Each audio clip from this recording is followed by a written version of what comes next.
আলোচনা যখন শুরু হলো, আমরা দেখলাম দিল্লি বন্ধুরা বক্তব্য রেখেছেন এবং আমি আপনাকেও ধন্যবাদ জানাব যে গণতন্ত্র কাকে বলে। পবিত্র বিধানসভাকে গণতন্ত্রের পীঠস্থান বলা হয়। বিরোধী দলের বন্ধুদের প্রত্যেক সদস্যকে বলার সুযোগ দেওয়া হয়েছে এবং যথেষ্ট সময় নিয়ে তারা বিভিন্ন বিষয়ের উপর আলোকপাত করেছে। কিন্তু অবাক করার মতো বিষয়, একটা কথা বলে যে everything looks yellow in a jaundice I and fault finders will find fault even in paradise. যার জন্ডিস হয় তার কাছে লাল রং বলুন, সাদা রং বলুন, কালো রং বলুন, সমস্ত কিছুই বলুন মনে হবে।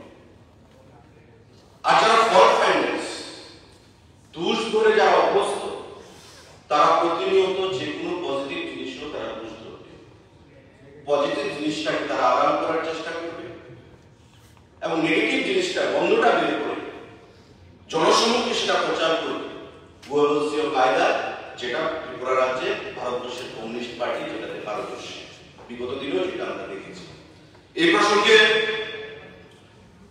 একজন প্রাক্তন দার্শনিক ইউএসএ উইলিয়াম জেমস, উনি বলেছেন, The greatest discovery in my generation I have found that human beings can alter their lives by altering their attitudes. মানুষ যদি তার দৃষ্টিভঙ্গিটাকে বদলে ফেলে, তার জীবনটাকে বদলে দিতে পারে, পাল্টে দিতে পারে। কিন্তু ত্রিপুরা রাজ্যে ভারতবর্ষের কমিউনিস্ট পার্টি যারা নেতৃত্ব সদস্য একটার পর একটা ধাক্কা খাচ্ছে সারা দেশে, ত্রিপুরা রাজ্যে প্রতিটি নির্বাচনে তাদের দৃষ্টিভঙ্গি বা মানসিকতার পরিবর্তনের কোন আমরা লক্ষণ দেখি না। এবং এবারকার বিধানসভা মাননীয় রাজ্যপালের ভাষণের উপর তারা যা বক্তব্য রাখলেন, যদিও বিরোধী দলনেতা নেই, আশা করি উনি চেম্বার থেকে শুনছেন, একে রাজ্য সরকারের ভালো কাজের কোন প্রশংসা করলেন না, যেগুলো ইরেলিভেন্ট বিষয় সেই বিষয়গুলো নিয়ে ওনারা কথা বলবেন। আমি আমার বক্তব্যের শুরুতে কেন্দ্রীয় সরকারকে ধন্যবাদ জানাবো, মাননীয় প্রধানমন্ত্রী, স্বরাষ্ট্রমন্ত্রী অমিত শাহজিকে ধন্যবাদ জানাবো হৃদয়ের অন্তঃস্থল থেকে, এবং অবশ্যই আমাদের রাজ্যের জনপ্রিয় মাননীয় মুখ্যমন্ত্রী মানিক সাহাকে ধন্যবাদ জানাবো। ওনার একটা গুরুত্বপূর্ণ বলিষ্ঠ সেখানে সিদ্ধান্ত এবং ওনার ইনিশিয়েটিভের জন্য। কারণ যেই রাজ্যে আমরা থাকি, ত্রিপুরা রাজ্যে, উত্তর পূর্বাঞ্চলের ছোট রাজ্য, তিন দিক থেকে বাংলাদেশ ইন্টারন্যাশনাল বাউন্ডারি, তার আগে আমরা কথা বলেছি, আলোচনা হয়েছে। আজ থেকে 5 বছর আগে, 7 বছর আগে, 10 বছর আগে আমরা যখন ত্রিপুরা রাজ্য থেকে বাইরে যেতাম, পশ্চিমবাংলায় গুয়াহাটিতে, বেশি দূরের কথা বলছি না মাননীয় অধ্যক্ষ মহোদয়, আমাদেরকে কি বলা হতো? Are you people from Bangladesh? Where exactly Tripura locates? Tripura কোথায় আছে, আগরতলা কোথায় আছে, আমাদেরকে ম্যাপ খুলে তাদেরকে বুঝিয়ে দেওয়া হতো যে উত্তর পূর্বাঞ্চলের একটা ছোট রাজ্য ত্রিপুরা রাজ্য। কিন্তু আজকে ত্রিপুরা রাজ্য মেইনল্যান্ডের সঙ্গে যুক্ত হয়েছে। গর্বের সাথে আমরা বলতে পারি, আমাদের সরকার 2018 সালে আসার পর থেকে আমাদের প্রাক্তন মুখ্যমন্ত্রী এবং আমাদের বর্তমান জনপ্রিয় মুখ্যমন্ত্রীর নেতৃত্বে ত্রিপুরা এগিয়ে চলেছে সবকা সাথ সবকা বিকাশের দিকে। আজকে পয়েন্ট নাম্বার 7, মাননীয় রাজ্যপালের ভাষণে আমরা দেখেছি সন্ত্রাসবাদ সমাধানে গত 5 সেপ্টেম্বর 2024 ভারত সরকার ও ত্রিপুরা সরকার National Liberation Front of Tripura NLFT এবং all Tripura tiger force ATTF এর সাথে একটি সমঝোতাপত্র স্বাক্ষর করেছে এবং মূলভাবে দলকে ভেঙে দিয়ে মূল সূত্রে ফিরিয়ে এনেছে। এই চুক্তি অনুসারে ভারত সরকার ত্রিপুরা জনজাতি সম্প্রদায়ের উন্নয়নে 225 কোটি টাকার একটি প্যাকেজে অনুমোদন করেছে। আমরা কি দেখেছিলাম? ট্রাইপার্টাইট একটি এগ্রিমেন্ট, ভারত সরকার, ত্রিপুরা সরকার এবং যেই সংগঠন দুটোর কথা বলা হয়েছে, আজ থেকে বেশি দূরে নয়, 25 বছরের সরকার ছিল বামপন্থীদের। আমরা স্কুল কলেজে পড়াশোনা করতাম, কি শুনতাম? কল্যাণপুর মাস কিলিং, টোটাল 26 জন মানুষকে মারা হয়েছে 12 ডিসেম্বর 1996। কল্যাণপুরে 12 ডিসেম্বর 1996 উগ্রপন্থীদের দ্বারা 26 জন নিরীহ মানুষকে হত্যা করা হয়েছে। কাদের শাসন ছিল? বামপন্থীদের শাসন ছিল। খোয়াই শিংড়িছড়া, গত একদিন আগে মকর সংক্রান্তি আমরা পেরিয়ে এসেছি। সংক্রান্তির রাতে 13 জানুয়ারি 2002 টোটাল 16 জন মানুষকে নরসংহার সেখানে করা হয়েছে, নরসংহার সেখানে করা হয়েছে। জেনোসাইড ত্রিপুরা রাজ্যের ইতিহাসে। শিংড়িছড়াতে খোয়াই জেলার মধ্যে মকর সংক্রান্তির রাতে বাজার করতে এসেছিল 8টা-9টার সময়, সেখানে নিরীহ মানুষ, তাদেরকে 16 জনকে সেখানে মারা হয়েছে, গুলি করে মারা হয়েছে উগ্রপন্থীদের দ্বারা। Urabari killing during election campaign in 1998, total kill 5 জন। মাননীয় মন্ত্রী রতনলাল মহোদয় এখানে আছেন। আমার যতটুকু মনে আছে, বিধানসভা নির্বাচনের প্রাককালে আগরতলা থেকে হায়ার করে একজন নেতাকে মোহনপুরে নেওয়া হয়েছিল সিপিআই এর দ্বারা। রতনবাবুকে হারাতে হবে, ষড়যন্ত্র করতে হবে, উগ্রপন্থীকে ডাকো, বাংলাদেশ থেকে ডাকো, পার্শ্ববর্তী বর্ডার 5 জনকে বের দাও, জাতিগত দাঙ্গা তৈরি করে দাও। এই সুযোগে যদি রতনবাবুকে হারানো যায় চেষ্টা হয়েছিল, কিন্তু ফলপ্রসূ হয়নি। 5 জনকে মারা হয়েছে সেই উগ্রপন্থীদের দ্বারা 1990 নির্বাচনের প্রাককালে। পঞ্চবটি বাজার 1999, 14 নভেম্বর টোটাল মারা গেছে 25 জন। সিমনার পার্শ্ববর্তী আমাদের মোহনপুর মহকুমা পঞ্চবটি বাজারে 25 জনকে মারা হয়েছে। যোগেশ্বর নগর কালীবাড়ি সিমনা 6 মে 2003, টোটাল কিল 21। তারা হয়েছে, তাদের সরকার ছিল, কি ভূমিকা গ্রহণ করতে পেরেছে? পরবর্তী সময়ে এই যোগেশ্বর নগর কালীবাড়ি, আমার যতটুকু মনে আছে, আমরা ছোট ছিলাম, 2003 21 জন সেখানে মারা গেছে। বিধানসভার সেশন চলছিল, বিরোধী দল নেতা নেই, রতনলাল বাদশাহী বিরোধী দল নেতা ছিলেন। আজকে যিনি বিরোধী দল নেতা ছিলেন চৌধুরী রাজ্য মন্ত্রিসভার সদস্য ছিলেন, আর সুদীপ বাবু ত্রিপুরা বিধানসভার সদস্য ছিলেন, বিরজিৎ বাবু ছিলেন। 4 জন সদস্য ছিলেন এখানে। মনিমেশ বাবু প্রথমবার বিধানসভায় প্রবেশ করেছিলেন 2003 সালে, if my memory does not betray me. All party delegation team house adjourn করে ওই পঞ্চবটি এলাকায়, সেখানে যোগেশ্বর নগর কালীবাড়ি যে জেনোসাইড সেখানে হয়েছে, সেখানে তারা ছুটে গেছিল। কাদের সরকার ছিল? বামপন্থীদের 25 বছরের সরকার ছিল। উত্তর কমলনগর মোর্চা এখানে বিনাকি রয়েছে বিধান কল্যাণপুর থেকে। 14 আগস্ট 2003 টোটাল 15 জনকে গুলি করে মারা হচ্ছে প্রকাশ্য, সেখানে সন্ধ্যাবেলা।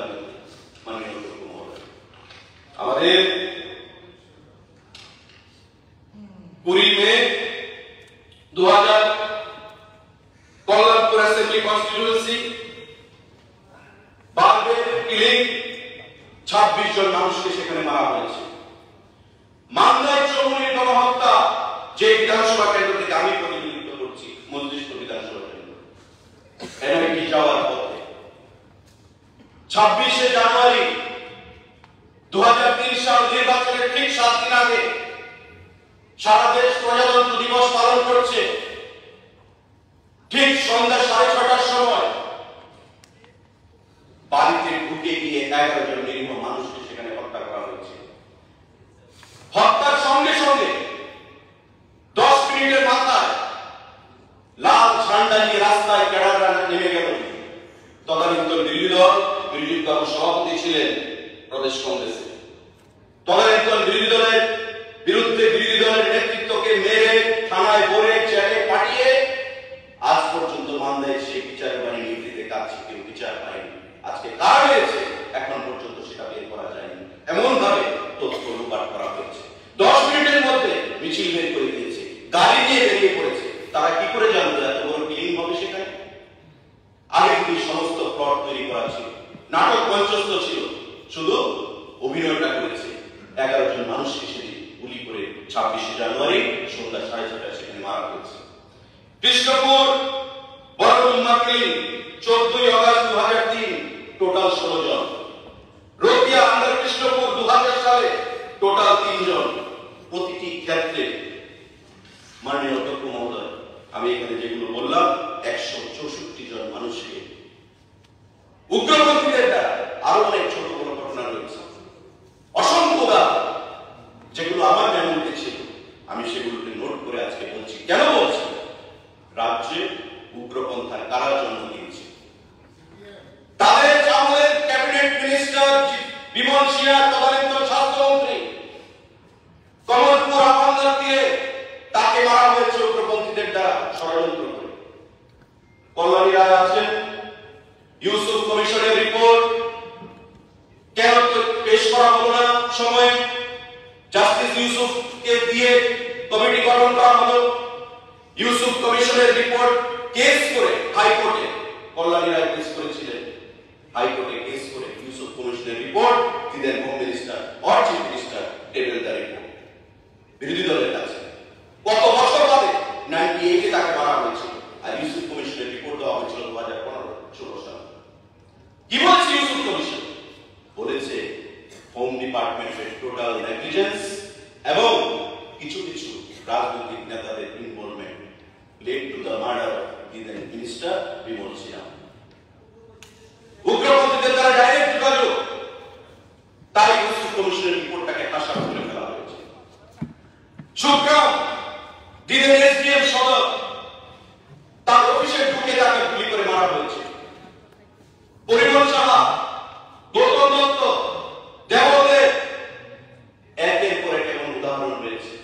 জনপ্রতিনিধি ভোলা সাহা, মধুসূদন সাহা, জনপ্রতিনিধি হয়ে এমএলএ হয়ে পর্যন্ত তারা আসতে পারেনি। বামফ্রন্টের আমলে তাদের দ্বারা, তাদের আশ্রিত, শাস্ত্রিত, লালিত, পালিত উগ্রপন্থীদের দ্বারা তাদেরকে খুন করা হয়েছে। মাননীয় অধ্যক্ষ মহোদয়, আজকে ত্রিপুরা রাজ্যে শান্তি প্রতিষ্ঠিত হয়েছে মাননীয় মুখ্যমন্ত্রীর নেতৃত্বে। এই যে ট্রাইপ্রাইড আমাদের এগ্রিমেন্ট 250 কোটি টাকার প্যাকেজ ত্রিপুরা রাজ্যকে আগামী দিনের সামনের দিকে নিয়ে যাবে। কারণ আমরা বিশ্বাস করি, প্রধানমন্ত্রী বিশ্বাস করেন যে উগ্রপন্থা কোনো সলিউশন নয়।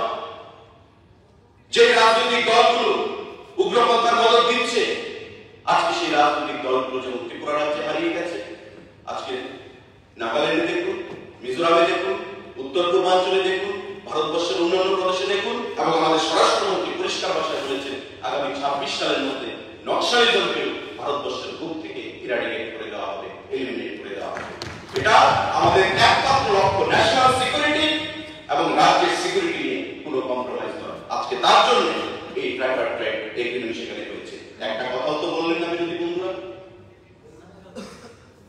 কাদের সৃষ্টি এই উগ্রপন্থী ত্রিপুরা রাজ্যে? কারা ত্রিপুরা রাজ্যের যুবকদেরকে উগ্রপন্থী বানিয়েছে? আপনাদের প্রাক্তন মুখ্যমন্ত্রী স্বর্গীয় নীলেন চক্রবর্তী বলেছেন, if I was a tribal, I would have preferred to become an extremist. আমি যদি ট্রাইবাল হতাম, আমি উগ্রপন্থী হতে পছন্দ করতাম, আমি বন্দুক হাতে নিতাম। আপনাদের মা কি বলেছে? Power comes from the barrel of gun. বন্দুকের নলই হচ্ছে সমস্ত ক্ষমতার উৎস। তো স্বাভাবিকভাবে যেখানে আপনাদের গুরুদেবরা উগ্রপন্থাকে, বন্দুকের নলকে সমস্ত ক্ষমতার উৎস বলে দাবি করে, স্বাভাবিকভাবে আমরা আশা করতে পারি না যে আপনারা দেশপ্রেমী হবেন। স্বাভাবিকভাবে আমরা আশা করতে পারি না আপনাদের মধ্যে প্যাট্রিয়টিজম থাকবে, ন্যাশনালিজম থাকবে। ভারতীয় জনতা পার্টি, আমাদের প্রধানমন্ত্রী, আমাদের স্বরাষ্ট্রমন্ত্রী এবং আমাদের মাননীয় মুখ্যমন্ত্রী মানুষকে দিশা দেখাচ্ছে, দশকে দিশা দেখাচ্ছে, রাজ্যকে উন্নয়নের পথে নিয়ে যাচ্ছে। আজকে তার অগাস্ট মাসে এই ভয়াবহ বন্যার ফলে হাজার হাজার মানুষ যেখানে বিধ্বস্ত হয়েছে, প্রকৃতির কোপে পড়ে 17-18 হাজার কোটি টাকা ক্ষয়ক্ষতি হয়েছে ত্রিপুরা রাজ্যে। মাননীয় মুখ্যমন্ত্রী 564 কোটি টাকা ত্রিপুরা রাজ্যের পরিকাঠামোকে আবার নতুন করে সেরে সাজানোর জন্য অর্থমন্ত্রীর সঙ্গে কথা বলে, ক্যাবিনেটের সঙ্গে কথা বলে সেখানে প্রদান করেছেন। কৃষি দপ্তরের মন্ত্রী রয়েছেন, 29 কোটি টাকার উপর কৃষকদেরকে ডিবিটির মাধ্যমে প্রদান করেছেন। তার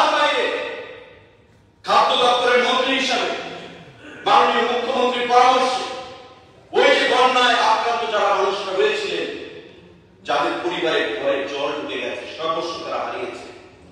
খাদ্য দপ্তর থেকে প্রায় 50,000-এর কাছে খাওয়ার প্যাকেট হেলিকপ্টারের মাধ্যমে, এনডিআরএফ এর মাধ্যমে, এসডিআরএফ এর মাধ্যমে আমরা প্রদান করেছি। বন্যা নিয়ন্ত্রণের মানুষকে সেখানে আমরা ঘুরে দাঁড়াতে সেখানে সাহায্য করেছি। আজকে সেই কথাটা তো আপনারা একটা ফুটাও আলোচনার মধ্যে আনার প্রয়োজনীয়তা বোধ করলেন না। ওই যে বলেছি, everything looks yellow in its own design. Fault finders তারা কখনো তাদের চরিত্রকে তারা শুধরাতে পারবে না, এবং আগামী দিন আসবে যে ভারতবর্ষে স্বাধীনতার পর কমিউনিস্ট পার্টি ভারতবর্ষের বিভিন্ন প্রদেশে ছিল, কিন্তু ভারতবর্ষের মানুষ বুঝতে পেরেছে এই দল ভারত বিদ্বেষী শক্তি, এই দল থাকবে ভারতবর্ষে, কিন্তু ভারতবর্ষের দেশমাতৃকাকে মা বলে তারা সম্মান করবে না। তাদের হৃদয়টা থাকবে চীনে, তাদের দেহটা থাকবে আমাদের ভারতবর্ষে। তাই আজকে তাদেরকে বর্জন করেছে পশ্চিমবঙ্গ, কেরল, উত্তরপ্রদেশ, বিহার, মহারাষ্ট্র, অন্ধ্রপ্রদেশ, মধ্যপ্রদেশ, রাজস্থান, প্রতিটি জায়গায় আপনাদের অস্তিত্ব ছিল ভালোভাবে। আজকে কোথায় কোথায় আপনারা রয়েছেন? মহারাষ্ট্রের নির্বাচনে কি অবস্থা আপনাদের? হরিয়ানার নির্বাচনে কি অবস্থা আপনাদের? ত্রিপুরা রাজ্যের মানুষ আপনাদেরকে বিসর্জন দিয়েছে। এখন মানুষকে ভুল পথে পরিচালিত করে আবার পুনরায় আপনারা ফিরে আসতে চাইছেন। আমি বক্তব্য শুনছিলাম, মাননীয় দীপঙ্কর সেন বলছেন, আমি সঙ্গে সঙ্গে ট্যুরিজমের ডাইরেক্টরকে ফোন করে তথ্য নিলাম যে 13 সাল থেকে 18 সাল পর্যন্ত 20 লক্ষ টুরিস্ট ত্রিপুরা রাজ্যে এসেছে, আর 18 সাল থেকে 23 সাল পর্যন্ত 21 লক্ষ টুরিস্ট ত্রিপুরা রাজ্যে এসেছে। ফারাকটা কোথায়? এত বাড়াই করার কি আছে বলছিলেন উনি। আমার ডাউট এটা হতেই পারে। ডাইরেক্টর ট্যুরিজমকে আমি সঙ্গে সঙ্গে ফোন করলাম, প্রাক্তন ট্যুরিজম মিনিস্টার এখানে আছে। মাননীয় অধ্যক্ষ মহোদয়, আমি আপনাকে ফিগারটা দিচ্ছি on record, official figure, RTI করতে পারে মাননীয় বিরোধী দলের বন্ধুরা। 2013 থেকে 18 সাল পর্যন্ত ত্রিপুরা রাজ্যে টুরিস্টের ফুটফল হচ্ছে 20,48,780, আর 18 থেকে 23 সাল পর্যন্ত 26,30,190, 6 লক্ষের উপর বেশি। রেভিনিউ জেনারেশন যদি আমি বলি যে আমাদের কত টাকা ইনকাম হয়েছে 2013 থেকে 18 পর্যন্ত 15,52,30,000 টাকা, আর 18 থেকে 23 সাল পর্যন্ত 31,25,23,000 টাকা। কোভিড ছিল মাঝখানে 2 বছর, এবছর আমি ছেড়ে দিলাম, এবং আমি আপনাকে দায়িত্ব নিয়ে বলছি আগামী 2 বছরের মধ্যে, কালকে টুরিজম নিয়ে অনেক কথা হচ্ছে, আগামী 2 বছরের মধ্যে ত্রিপুরা রাজ্য টুরিজম মাথা তুলে দাঁড়াবে, এবং ত্রিপুরা রাজ্য উত্তর পূর্বাঞ্চল নয় শুধু ভারতবর্ষের মধ্যে একটা অন্যতম পর্যটন কেন্দ্র হিসেবে আমরা আত্মপ্রকাশ করব। কারণ ভারতবর্ষের সরকার এবং আমাদের রাজ্যের মাননীয় মুখ্যমন্ত্রীর নেতৃত্বে আমরা সেই দিশায় কাজ করছি। ডুম্বুর তো আগেও ছিল, নির্মল আগেও ছিল, ছবিমুড়া আগেও ছিল, ঊনকোটি আগেও ছিল, উজ্জ্বল প্যালেস আগেও ছিল। কেন আপনারা পারলেন না? আপনাদের বন্ধু সরকার ছিল দিল্লিতে, কেন আপনারা স্বদেশ দর্শন মহল তৈরি করতে পারলেন না? কেন আপনারা এডির সঙ্গে কথা বলে কথা আনতে পারলেন না? কেন আপনারা ডোনার থেকে, সিপি থেকে, এসিপ থেকে টাকা এনে ত্রিপুরা রাজ্যের টুরিজম মানচিত্রকে বিশ্বের দরবারে পৌঁছতে পারলেন না? কারণ একটাই লক্ষ্য, একটাই উদ্দেশ্য, মানুষকে অন্ধকারের কারণে দিতে প্রবেশ করি না। প্রগ্রেসিভ করা যাবে না মানুষকে। মানুষ যদি প্রগ্রেসিভ ম্যান্ডেলিং হয়ে যায়, মানুষ যদি টুরিজমে এসে বিদেশিদের সাথে কথা বলে হিন্দি ইংরেজিতে কথা বলবে, 5 স্টার হোটেল থাকবে, 3 স্টার হোটেল থাকবে, তবে কমিউনিস্ট পার্টির ঝান্ডা বহন করার লোক থাকবে না, পার্টি অফিসগুলোতে ভিড় জমবে না, মিছিল মিটিংয়ে লম্বা লাইন হবে না। তাই গোয়েন্দাসীয় কায়দা মিথ্যাকে বলে আমি সত্য প্রমাণ করতে পারবো না, এই উদ্দেশ্য করে বছরের পর বছর তারা পর্যটন ত্রিপুরা রাজ্যে শিল্প হিসেবে ঘোষণা দিয়েছে 2009 সালে। তারপরেও ত্রিপুরা রাজ্যে টুরিজম শিল্প আত্মপ্রকাশ করতে পারেনি। আমরা সেই জিনিসটা শুরু করেছি মাননীয় অধ্যক্ষ মহোদয়। আজকে তাই আমি আপনার কাছে আহ্বান জানাবো, আবেদন জানাবো যে মিথ্যা অসত্য বক্তব্য উনি রেখেছেন সেটাকে এক্সপান্স করা হোক, সেটা যেন রেকর্ডেড না করা হয়। This is very much misleading, confusing, এবং এবার কনফিউজিং কথা বলে যার উপরে আছে তার অসত্য ডাটা নিয়ে যাবে। মাননীয় দীপঙ্কর যেটা করেছেন, আমি তার তাই তীব্রভাবে বিরোধিতা জানাই। মাননীয় অধ্যক্ষ মহোদয় গঠনমূলকভাবে আলোচনা করেছেন সুদীপ রায়, অ্যাক্সিডেন্ট নিয়ে কথা বলেছেন। ট্রান্সপোর্ট ডিপার্টমেন্ট আমার অধীন রয়েছে। কি বলেছেন যে অ্যাক্সিডেন্ট জোন এরিয়া গুলোতে অ্যাম্বুলেন্স প্রদান করতে হবে। By virtue of post road safety কাউন্সিলের চেয়ারম্যান হিসেবে গত 23 তারিখে আমার একটা মিটিং ছিল এবং সেই মিটিংয়ে আমরা সিদ্ধান্ত নিয়েছি ইতিমধ্যে পরিবহন দপ্তরের তরফ থেকে রাজ্যে 8টি জেলাতে ট্রাফিককে 8টা অত্যাধুনিক ভেহিকেল প্রদান করা হয়েছে মাননীয় মুখ্যমন্ত্রীর হাত ধরে ইন্টারসেপ্টর লাগা, যাতে অ্যাক্সিডেন্টের সংখ্যাটা কমানো যায়। ত্রিপুরা রাজ্যে প্রতি বছর 700 থেকে 750 ফ্যাটাল অ্যাক্সিডেন্ট হয় এবং তার মধ্যে 200 থেকে 250 মানুষ মারা যায় হেড ইনজুরি নিয়ে, বিশেষ করে সেটাকে কমিয়ে আনার জন্য আমরা 8টা জেলা 8টা ওয়েল ইকুইপড ভেহিকেল আমরা প্রদান করেছি পরিবহন দপ্তর থেকে রোড সেফটি ফান্ড দিয়ে এবং ইন্টারসেপ্টর লাগিয়ে। এবং এই রোড সেফটি কাউন্সিলের মিটিং এ আমাদের সিদ্ধান্ত হয়েছে যে আমরা ব্ল্যাক স্পট এবং হোয়াইট স্পট এই দুটোকে আইডেন্টিফাই করব। ব্ল্যাক স্পট হচ্ছে যেখানে পরপর 3বার অ্যাক্সিডেন্ট হচ্ছে, ওই এলাকায় ব্ল্যাক স্পট বলা হয়। আর হোয়াইট স্পট হচ্ছে যেখানে একবার অ্যাক্সিডেন্ট হচ্ছে। সারা রাজ্যে এনএইচএডিসিএল, আমাদের রাজ্যে যারা ন্যাশনাল হাইওয়ে কাজ করছে, এনএইচএডিসিএল এর প্রতিনিধিদেরকে বলা হয়েছে তার মধ্যে পুলিশের লোক থাকবে, পরিবহন দপ্তরের লোক থাকবে, অফিসাররা, তারা বসে সার্ভে করে ব্ল্যাক স্পট এবং হোয়াইট স্পট আইডেন্টিফাই করবে এবং সেগুলোকে আইডেন্টিফাই করে আমাদের কাছে রিপোর্ট জমা দেবে এবং ওই ব্ল্যাক স্পট এলাকাগুলোতে আমরা অ্যাম্বুলেন্সগুলো প্রদান করব।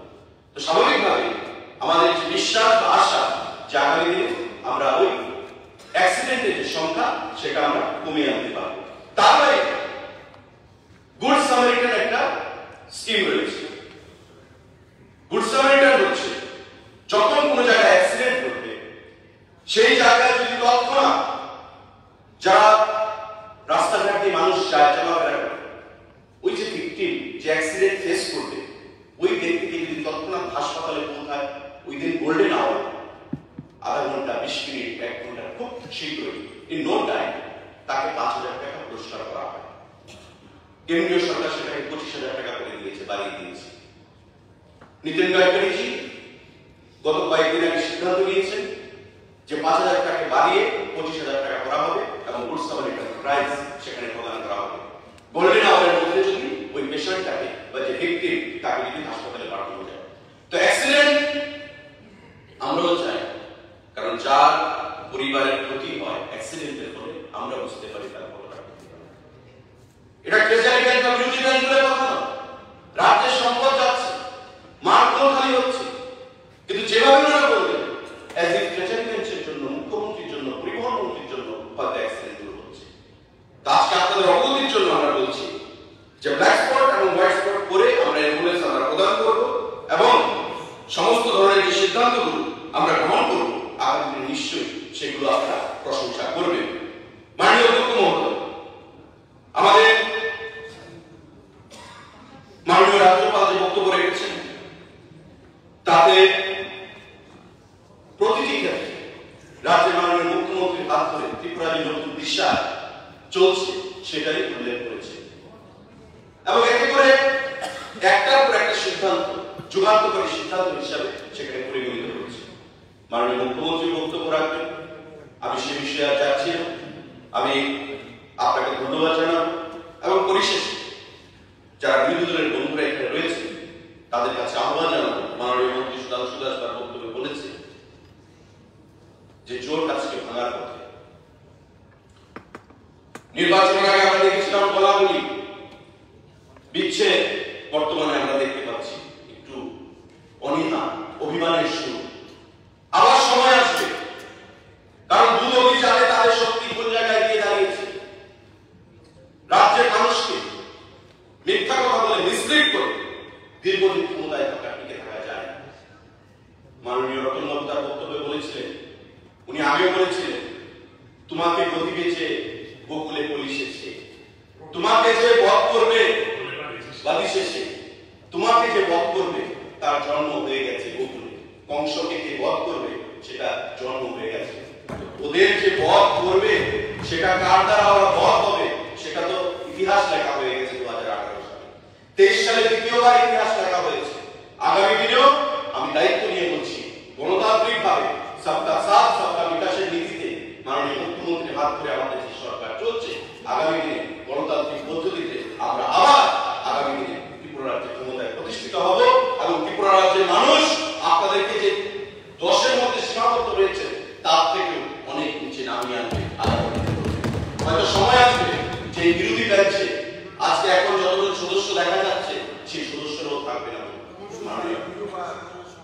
মাননীয় অধ্যক্ষ মহোদয়, এই কটি কথা বলে মাননীয় রাজ্যপাল মহোদয়ের ভাষণকে আমি সম্পূর্ণ সমর্থন জানাচ্ছি এবং বিরোধীদের আগে যে প্রস্তাবগুলোকে তার বিরোধিতা করছি।